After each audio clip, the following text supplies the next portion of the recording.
Bonjour et bienvenue sur ma chaîne YouTube Astro Tarotina, une chaîne où nous parlons d'astrologie des tarots et de beaucoup d'autres sujets qui me tiennent à cœur et qui vous tiennent aussi à cœur. Aujourd'hui, nous parlerons de la croix de l'incarnation. Oh, quel mot, ça fait un peu impression. Mais bon, la croix, c'est juste une terminologie, la croix de l'incarnation en astrologie. Voilà, ça c'est un thème astrologique, c'est la roue, voilà, vous voyez, du zodiaque. Et vous voyez qu'il y a un axe horizontal, un axe vertical, et le croisement de ces deux axes constitue une croix. Pourquoi on l'appelle, on peut aussi l'appeler la croix de l'incarnation, parce qu'au bout de chaque ligne, hein, il y a un point qui est aussi un portail, c'est-à-dire il ouvre vers une maison, vers un espace, disons ça.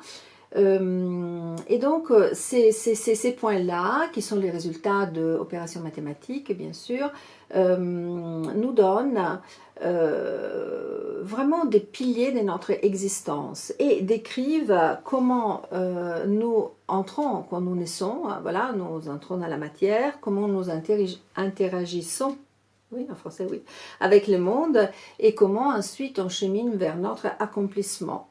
Et ces points-là, donc l'ascendant, le descendant, le milieu de ciel et le fond de ciel, je les mets en relation avec les 4 cavaliers du tarot de Marseille qui sont là, et je suggère pour chaque point et pour chaque cavalier une pratique. Comme toujours, ce sont des propositions. Mais avant d'aller dans les détails, comme toujours, quelques recommandations, c'est-à-dire inscrivez-vous à la chaîne si vous ne l'avez pas encore fait, partagez-la, pouce si la vidéo vous a plu, activez la clochette des notifications pour savoir quand est-ce qu'une nouvelle vidéo va sortir, et aussi allez voir les pages Instagram d'Astro Tarotina où il y a pratiquement de publications quotidiennes sur l'astrologie et les tarots, et vous pouvez m'écrire à mariacristina.astrotarot avec un T final à gmail.com si vous souhaitez avoir une consultation d'astrologie des tarots ou d'astro-tarot, si vous souhaitez recevoir un questionnaire pour savoir à quel point vous en êtes avec vos connaissances d'astrologie des tarots, c'est vraiment sous forme très ludique, ou encore si vous souhaitez recevoir l'email hebdomadaire où je parle d'astrologie des tarots et de beaucoup d'autres sujets. Alors, rentrons maintenant dans le feu de l'action de cette croix de l'incarnation de notre 4 cavaliers du tarot de Marseille. Un petit rappel, donc le tarot de Marseille est constitué de 78 arcanes, donc 22 arcanes majeurs, de l'arcane 1 à l'arcane 21. Le mat n'a pas de numéro, qui indique, comme nous l'avons déjà dit, je l'ai déjà dit dans d'autres vidéos, un processus humain universel qui englobe tous les aspects spirituels de l'être. Ensuite, nous avons 56 arcanes des mineurs, divisés en 40 numérales de 1 à 10, et 4 honneurs, valet, reine, roi et cavalier. C'est là où je veux arriver. Et ces 56 arcanes dits donc mineurs appartiennent à 4 familles, c'est-à-dire à 4 couleurs, à 4 éléments. Les épées appartiennent à l'élément air, qui représente le mental, l'intellect, l'esprit, les pensées, les mouvements. Les coupes à l'élément eau, qui représentent les sentiments, les émotions, les ressentis, l'intuition, la réceptivité. Les bâtons à l'élément feu, bien sûr, qui représentent l'action, le désir, l'initiative, la création. Et puis les deniers l'élémentaire, qui représentent la matière, la matérialisation, le besoin. Donc les 16 honneurs, donc valet, reine, roi et cavalier, représentent des aspects plus humains, plus psychologiques, plus personnels, intellectuels, alors que les numérales répondent à des questions sur la vie quotidienne et la vie vraiment matérielle. Or, les cavaliers que nous allons décrire, que nous allons mettre en relation avec ces points, les voici, représentent la perfection de leur couleur, c'est-à-dire de leur famille d'éléments. Qu'est-ce que ça veut dire? Ça veut dire que l'élément on commence à connaître l'élément avec le valet, on continue à approfondir la connaissance avec la reine, on parfait la connaissance avec le roi, et une fois que la connaissance est acquise, est acceptée, le cavalier est prêt, grâce à sa mobilité, hein, à son élan, à le porter dans le monde. Alors, je vous renvoie aussi à des vidéos qui sont déjà sorties où je parle des 4 éléments, l'air, l'eau, le feu et la terre, en relation aux honneurs, hein, aux 16 honneurs, et aussi par rapport au thème. Vous voyez ces subdivisions des 1 à 12, hein, c'est ce qu'on appelle cette part, voilà, cette distribution représente des aspects de notre existence, et donc là aussi il y a une vidéo qui s'appelle Les maisons et moi, qui est déjà sortie, que vous pouvez aller voir. Donc commençons avec l'ascendant. Voilà, l'ascendant qui est ici, donc qui représente l'est astronomique. Pourquoi je dis l'est? Parce que l'ascendant, comme le nom l'indique, ascendant, indique le point. C'est un calcul mathématique, comme tous les autres points, comme je l'ai dit, qui est fait à partir du jour, du mois, de l'année, de l'heure, du lieu de naissance de la personne, et on trouve quelle était la constellation, c'est-à-dire les signes qui ascendaient, qui montaient donc à l'est à ces moments-là. Et ces points-là donc nous donnent notre entrée, comment nous sommes entrés dans le monde, dans la matière. Et c'est la porte d'entrée de la maison 1, bien évidemment.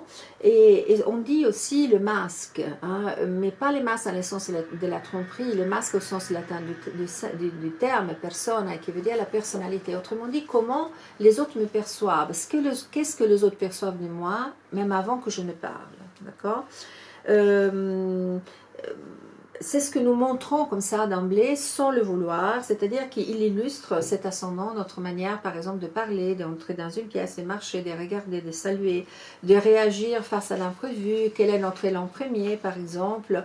Et donc effectivement, spontanément, je le relie à l'élément feu, pas parce qu'il soit relié au signe de feu, mais parce que c'est vraiment le foyer de notre identité, c'est, je dirais, l'étincelle première. Les feux qui ne sait pas qui il est, mais qui sait qu'il est, hein, et qui n'attend pas une définition pour se lancer. Donc effectivement, ces points-là, c'est-à-dire l'ascendant, voilà, je le relie au cavalier de bâton que j'ai appelé le porteur de feu. On voit bien que c'est un cheval en mouvement, il est prêt presque à retourner complètement. Il tient son bâton vraiment comme un sceptre. Son regard est vraiment tendu vers l'avant. D'ailleurs, toute la famille de bâtons regarde vers l'avant parce que le bâton, c'est le fait, comme on a dit, c'est l'action, c'est l'initiative.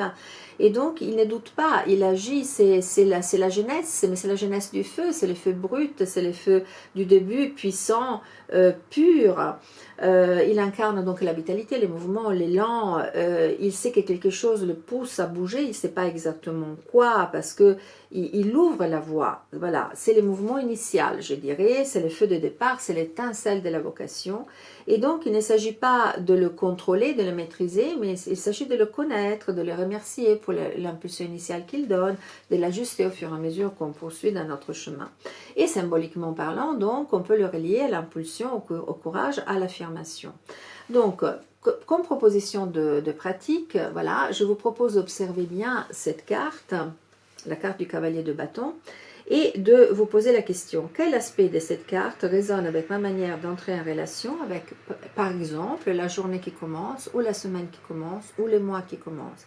Et la question guide pourrait être, quel feu m'anime profondément aujourd'hui? Alors, bien évidemment, je vous parle de observation et je vous renvoie à une vidéo voilà, qui est déjà tournée où je mets en relation la méditation avec la visualisation, avec l'introspection à travers les tarots de Marseille. Il y aura certainement des suggestions de pratiques pour vous. Alors, maintenant, nous passons, s'il y a un ascendant, il y a un descendant, donc le point qui est à l'ouest, cette fois-ci astronomique, et qui est donc la porte de l'autre. C'est ça, c'est moi, hein, moi je suis comme appareil, ça c'est l'autre, hein. C'est-à-dire c'est la porte de l'autre. C'est aussi le miroir, c'est ma manière de me relier à l'autre, et donc je vous propose les cavaliers des deniers comme art du lien conscient. Alors, l'ascendant dit « voici comment je rentre dans le monde », le voici, et les descendants proposent « voici ce que je cherche en l'autre, voici ce que je projette aussi en l'autre, ce que j'apprends par la relation avec l'autre ». Donc, on a dit que tous ces points-là sont des portes, des portails, donc effectivement c'est une porte de quoi? De rencontre, et c'est une porte, si c'est des rencontres, de complémentarité, c'est un miroir puissant, d'accord?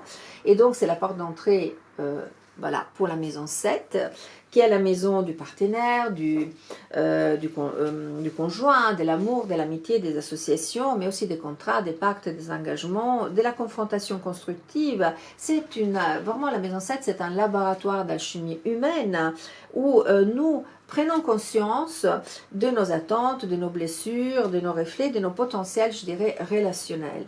Et c'est une maison qui nous parle aussi d'air parce qu'elle nous parle de communication. L'air, c'est la communication, la réciprocité, l'échange, la clarté, l'équilibre, la transparence, c'est la pensée partagée, les dialogues clairs, c'est aussi la relation choisie par affinité d'idées. Mais moi, je le mettrais plutôt vraiment en relation à l'élémentaire. Pourquoi? Parce que la relation avec l'autre, c'est le miroir, c'est là où je me construis aussi, et donc ça me donne l'idée, en tout cas, de solidité, d'engagement, de sécurité. Hein. L'élémentaire, le voilà notre cavalier des deniers, hein, parce que la terre, les deniers, c'est vraiment la terre, et le cavalier des deniers est vraiment le bâtisseur de relations. Il regarde l'élément denier qui est là, comme si c'était un objet sacré.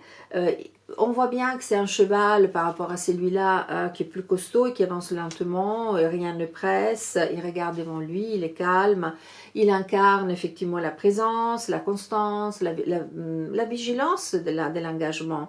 Il chemine, il ne promet pas, mais il offre ce qu'il peut tenir. Et il construit des ponts, c'est vraiment un passeur, parce qu'il aide comment dirais-je, plus qu'un passeur, c'est vraiment quelqu'un qui aide aussi à se voir. En fait, on dirait, vous voyez qu'il l'utilise presque comme un miroir.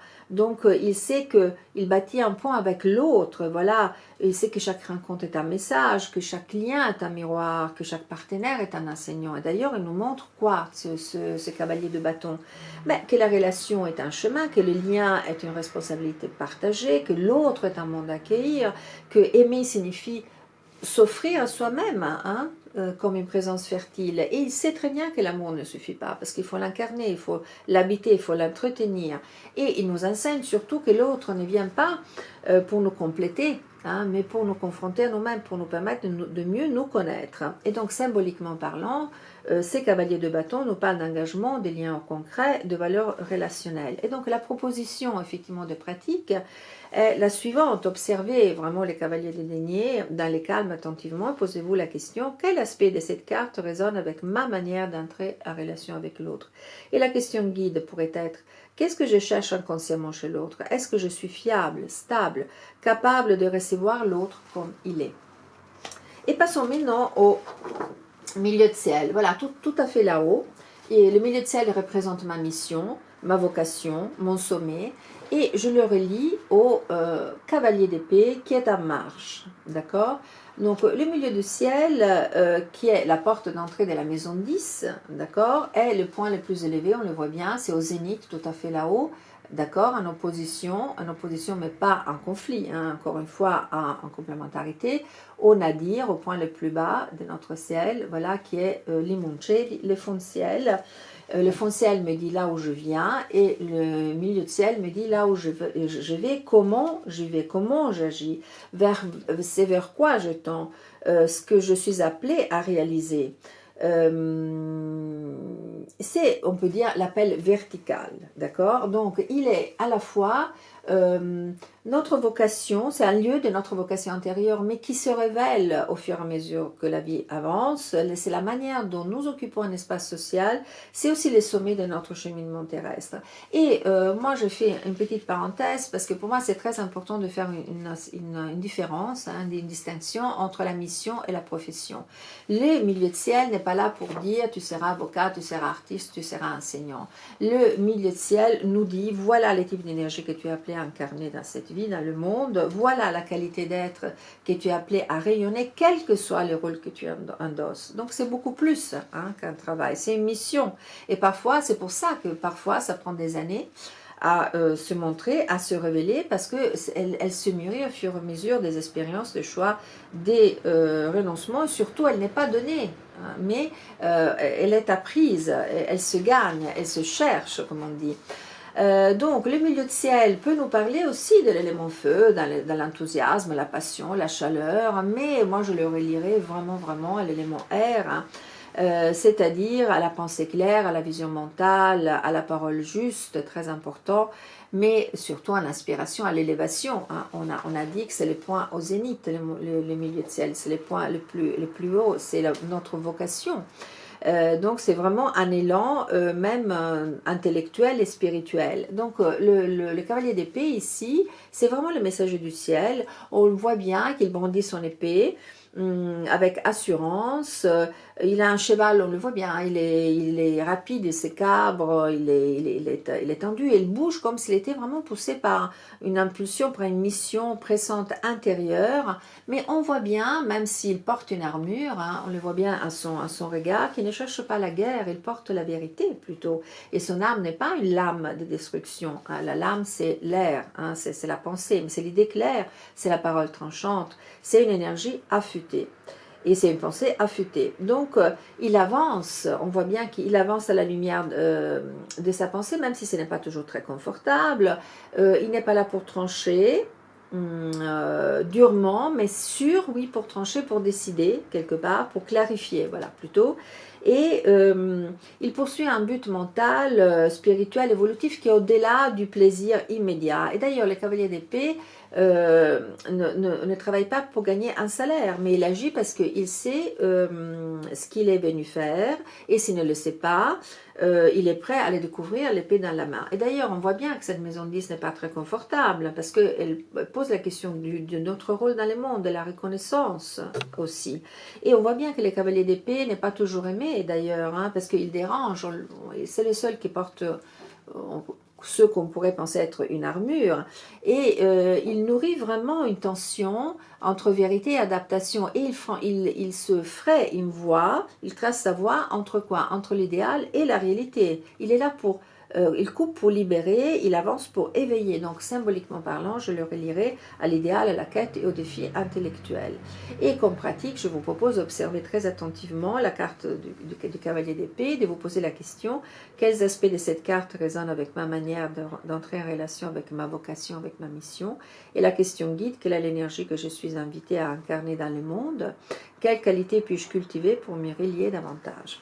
Et nous terminons par le fond de ciel, voilà, mes racines, mon monde intérieur, et que je relie au cavalier de coupe, hein, qui est à l'origine vraiment de l'être. Et ce fond de ciel représente, appelé aussi imum cieli en latin, oui, c'est les points, comme je dis, les plus bas du ciel, c'est les nadirs, c'est la racine cachée de l'incarnation. Il est opposé pas au sens de conflit, mais dans le sens de miroir au milieu de ciel qui est ma vocation, comment moi je m'exprime dans le monde.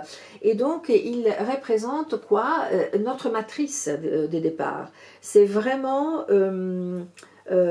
forcément la mémoire, le passé, les origines, les racines, la famille. Donc c'est lié traditionnellement à l'élément eau, au ventre maternel, le mémoire émotionnelle des lignées, du sang, la famille, comme j'ai dit, les ancêtres, l'enfance, les dynamiques transgénérationnelles, les lois invisibles du clan, mais aussi ce que la famille, ce que les ancêtres nous lèguent sous forme silencieuse, c'est-à-dire l'intuition, la musique, la médecine, mais aussi les tabous, les secrets, les silences, les non-dits, les blessures familiales non résolues, les loyautés inconscientes.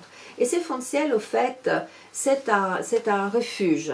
Et c'est les refuges que nous cherchons tout le temps à travers des paysages, des personnes, des amours, des lieux. Mais en réalité, ce n'est pas un lieu extérieur, c'est un lieu intérieur où nous sentons chez nous, je me sens chez moi. Et c'est un lieu habité qui peut être chaud ou froid, qui peut être fluide ou figé, mais qui ne s'atteint pas par le mental, absolument pas, mais par la mémoire, par l'eau, par le souvenir, par le rêve, par la sensation. Donc, le cavalier de coupe, c'est vraiment le messager de profondeur, on le voit bien, voilà, il tient la coupe devant lui avec dévotion et douceur, comme si c'était une offrande, hein.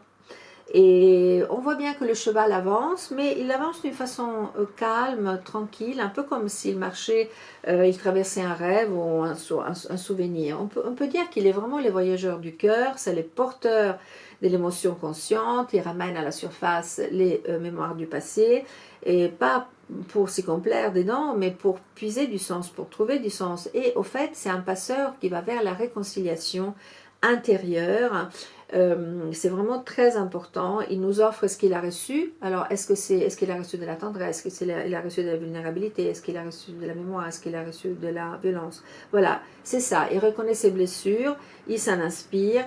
C'est un médiateur, c'est celui qui nous permet de remonter les mémoires à travers les générations, de les transmuter, de les intégrer pour nous en libérer. Et donc, symboliquement parlant, je le relie à l'intériorité, à la quête du cœur, au lien de l'âme. À l'âme, pardon.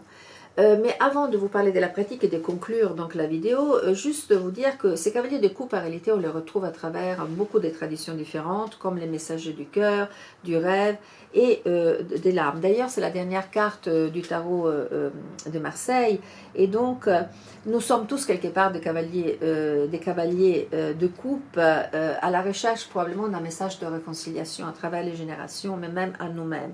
Donc effectivement, les cavaliers de coupe, on le retrouve dans la tradition chevaleresque, à travers le cycle arthurien, et ces cavaliers peut être notre Perceval, qui est un cavalier pur et naïf, qui est guidé par une quête mystérieuse et aussi initiatique, est celle du Graal. Et nous savons bien que le Graal n'est pas un objet, mais le Graal, c'est un espace sacré, c'est une coupe qui peut être pleine ou vide. Mais pleine de quoi? Au vide de quoi? Ben, ça peut être la lumière de la source, le sang du Christ, ça peut être l'essence de la déesse. Et donc, chercher les Graals, au fond, c'est chercher notre fond de ciel, c'est-à-dire c'est chercher ces lieux où l'amour coule sans être pollué. Et donc, c'est vraiment notre origine, parce que nous venons de l'amour, nous sommes créés par l'amour lui-même. Et Persévère ne comprend pas tout, mais il poursuit l'appel de son cœur. Parfois il est rejeté, parfois il se perd, mais il continue. C'est vraiment l'archétype, je dirais, du pèlerin des larmes. Et puis, comment ne pas parler du messager soufi, qui est l'amant mystique, qui est celui qui boit la coupe de l'amour, hein, divin, bien sûr, qui trébuche, qui pleure, mais qui ne peut pas s'empêcher d'aimer. Il aime la beauté, et c'est vraiment le voyageur des états intérieurs. Et puis, un dernier passage à travers ces cavaliers de coupe qui nous parle aussi du sage taoïste. Pour les taoïstes, l'eau, c'est vraiment l'élément du sage souple qui n'affronte rien, qui épouse, qui circule dans l'invisible. Et pourtant, l'eau, comme cette énergie qui sculpte la roche, va vers soi sans lutter et pénètre en profondeur sans se briser ou briser. Et donc, comme dernière proposition, regardez bien les cavaliers de coupe, observez-le. Quels aspects de cette carte résonnent avec ma manière d'entrer en relation avec mes racines? Et comme question guide, je vous propose quelle mémoire de mes racines a besoin d'être écoutée, quel héritage conscient puis-je en tirer? Et je termine par une citation très rapide d'Alejandro Jodorowsky, qui est donc dans la voie du tarot, qui dit « Les cavaliers sont des messagers, ils projettent leurs symboles et le mettent en relation avec les autres royaumes. » Alors avec les autres royaumes, avec les autres éléments, l'énergie circule entre l'eau, la terre, le feu et l'air, mais aussi peut-être d'autres royaumes que je vous laisse découvrir, chevauchant votre cheval ou votre élément de prédilection. Donc avant de nous quitter, les recommandations habituelles, donc le pouce pour cette vidéo si elle vous a plu, activez la clochette et notification pour recevoir quand une nouvelle vidéo est sortie, inscrivez-vous si vous ne l'avez pas encore fait, partagez, ensuite allez voir Instagram, toutes les publications quotidiennes d'astrologie ou de tarot, et puis écrivez-moi à mariacristina.astrotarot avec un T à la fin, astrot, avec un T à la fin, @gmail.com. Si vous souhaitez une consultation d'astrologie de tarot ou d'astro-tarot, si vous souhaitez recevoir les questionnaires pour voir à quel point vous êtes avec vos connaissances d'astrologie de tarot, c'est sous un format très très ludique. Et in fine, pour recevoir l'email que je publie, que j'envoie aux personnes qui le souhaitent toutes les semaines. Merci, merci, merci d'être resté avec moi, de m'avoir accordé votre temps, que je dis toujours, avec la santé, c'est notre bien le plus précieux. À la prochaine!